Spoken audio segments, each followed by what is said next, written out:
How many times have you used an app, website, or signed an agreement and not even looked at the fine print? Most of us click I agree and start downloading. Consumer Reports reveals the most common hidden clauses and what we all may be signing away. Can you guess what app makes you agree not to develop, design, or manufacture nuclear weapons when you accept their terms? Apple iTunes. That's right, Apple iTunes.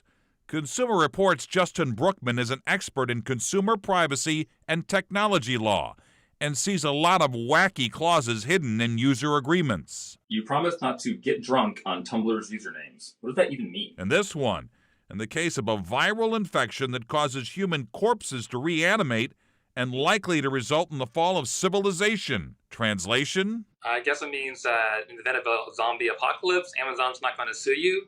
I think in a lot of these cases, the company's lawyers are just having fun. Fun aside, Justin says there is a lot buried in these agreements that could limit your rights if something goes wrong, including ones that seek to prevent users from posting negative reviews. Take Intel, which says violators will be prosecuted to the maximum extent possible.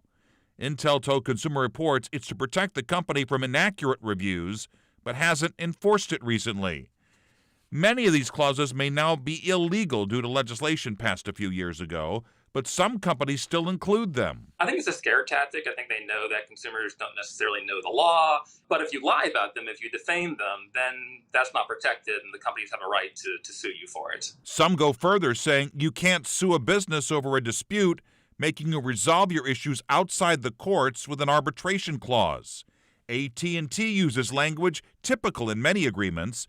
You are waiving the right to a trial by jury or to participate in a class action. AT&T declined to address why the company sought to eliminate the possibility of class action lawsuits, but argued arbitration is faster and less expensive for consumers.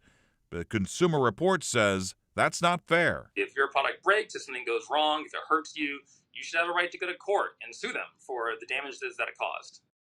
Unfortunately, Consumer Reports says there's really no getting around accepting terms if you want a product. So it's best to opt for products that don't require mandatory arbitration when resolving disputes.